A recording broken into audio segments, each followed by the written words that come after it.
네, 오늘 함께해 주실 전문가분 소개해 드리도록 하겠습니다. 오늘은 P&J 부동산 연구소의 박대근 본부장님과 함께합니다. 본부장님 안녕하세요. 네, 안녕하세요. P&J 부동산 연구소의 박대근 본부장입니다. 네, 본부장님 이제 이슈 진단을 좀 살펴볼 텐데 오늘이 결국 오고야 말았습니다. 이제 내일이면 내일 0시에 드디어 이 부동산 공시 가격이 공개가 되는데요. 또 잠시 후에 3시에는 또 이 추진 방향에 대한 브리핑까지 발표가 된다고 해서 많은 분들이 관심을 가지고 계실 것 같아요. 그래서 오늘 이 이야기를 좀 해볼 것 같은데 아무래도 공시가격이 오르는 지역이 좀 많을 것으로 전망이 되고 있어요. 그렇다면 공시가격이 상향된다면 부동산 시장에는 어떤 영향을 미치게 될까요?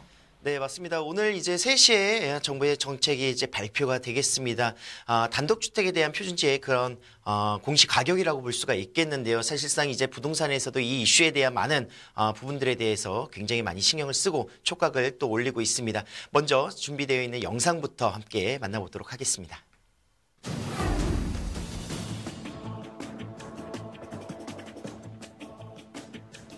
이달 25일 최종 발표되는 단독주택 공시가격의 경우 서울의 고가주택과 집값 급등 지역에서 공시가격 인상폭이 최대 2~3배에 달하며 소유자들의 보유세, 증여세, 상속세 등 각종 세부담이 급증할 전망입니다. 공시가격이 오른다는 소식에 새해부터 논란이 많으며 조세 저항 우려까지 제기되고 있는데요. 공시지가 인상에 대해 찬반 갈등이 격화되고 있습니다. 그렇다면 공시가격이란 무엇일까요? 쉽게 말해서 공시가격이란 주택과 토지의 가치 기준이 되는 가격으로 재산세와 종합부동산세 등 부동산 관련 세금뿐만 아니라 건강보험료 납부와 기초연금 수령, 개발부담금 산정에도 영향을 주는 매우 중요한 기준입니다. 최근 세부담이 늘어날 것을 우려한 민원이 비팔진 데 따라 각 지자체까지 나서 재조사를 요구하고 있습니다. 하지만 국토부의 입장은 강경한데요. 조세저항 기류를 정면 돌파해 논란을 잠재우겠다는 의지가 강합니다. 정부는 공시가격의 적정성을 충분히 검토한 뒤 준주택은 오는 25일, 표준지는 다음 달 13일에 최종 공시할 계획이며 한 달간 이의 신청을 받아 3월 20일 관련 내용을 최종 결정할 예정입니다. 공시지가 인상, 부동산 시장의 가격 안정을 가져다 줄까요? 급격한 공시지가 상승이 조세 저항만 불러일으킬까요? 지금부터 공시가격과 공시가격 상승의 영향에 대해서 알려드리겠습니다.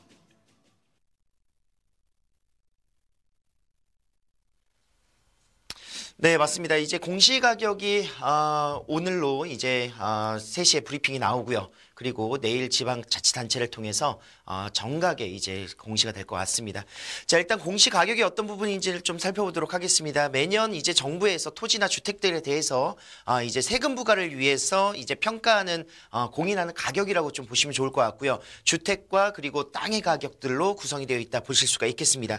자, 정부 공시가격이기 때문에 통상 시가에 지금 현재 나와 있는 금액으로서는 대략적으로 이제 50%에서 70%가 반영이 되어 있다 이렇게 볼 수가 있겠습니다. 그래서 공시 가격을 정확하게 조금 이렇게 80%까지 맞추는 이런 공동주택들도 있고요. 하지만 이제 단독주택이라든가 이런 땅들에 대해서는 사실 기준점을 세우기가 어렵기 때문에 사실 50% 내외로 이제 공시 가격이 구성이 되었던 그런 부분들을 좀 살펴볼 수가 있었겠습니다.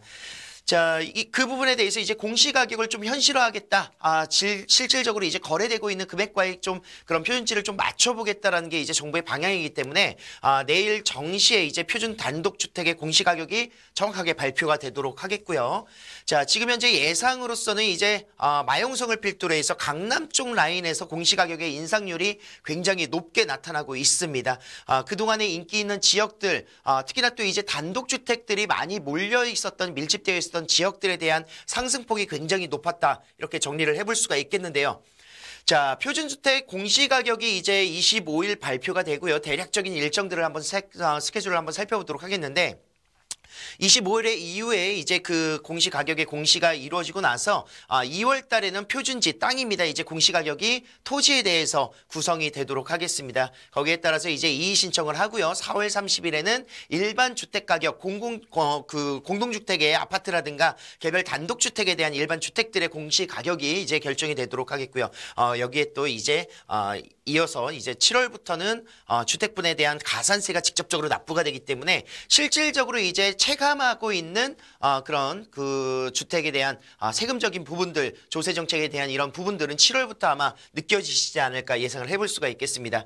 7월과 9월 두 번에 걸쳐서 이제 재산세가 납부가 되겠고요. 12월 달에는 이제 가장 크게 걱정이 되시는 종합부동산세, 지금 현재 작년에 나왔었던 세금에 비해서 이제 150%까지 상한이 정해져 있기 때문에 작년에 종합부동산세가 예를 들어서 뭐 100만 원이 나왔다 그러면 올해 최고치의 상승률을 기록하더라도 한 150만 원 정도 이렇게 나올 수 있겠다 예상을 해보실 수가 있겠습니다.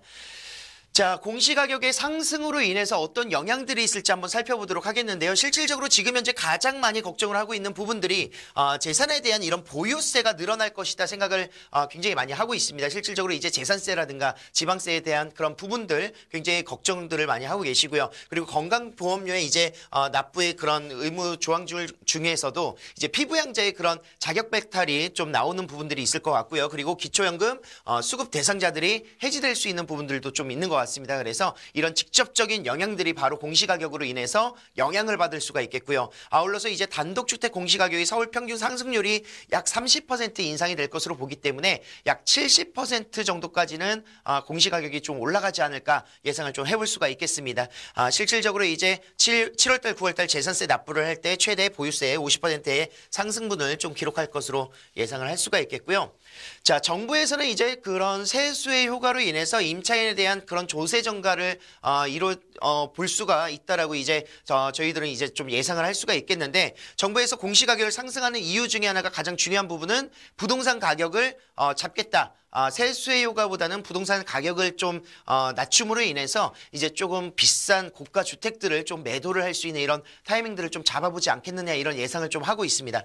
자, 하지만 이제 그 정부에서 바라는 대로 가격 하락이 과연 공시가격으로 떨어질 수 있을 것인가에 대해서는 조금 지켜봐야 되는 그런 사항들도 있고요. 그리고 오히려 분양시장에서는 공시가격의 상승으로 인해서 분양가가 올라갈 것이다 이렇게 예상하시는 분들이 굉장히 또 많습니다. 이런 부분을 한번 살펴보도록 하겠는데, 자, 분양가 같은 경우에는요, 토지 가격, 땅을 매입하는 가격과 그리고 건축비라고 하면 이제 자재비와 그리고 그 건축을 하기 위한 인건비가 포함이 되겠습니다. 그래서 제가 지난번 그 강의 때 말씀드렸다시피 굉장히 최저임금의 상향으로 인해서 건축비라든가 분양가가 올라갈 수 있는 여건들을 말씀드렸어요. 거기에 더불어서 토지 가격까지 올라간다. 기업의 이윤이야 적정선을 유지를 한다 하더라도 공시가격이 올라가면 토지 가격과 건축비가 같이 함께 올라가기 때문에 분양가 상한제가 들어가거나 또는 실거래 그 분양의 원가 공개를 한다 하더라도 굉장히 분양가는 올라갈 수밖에 없는 그런 여건들을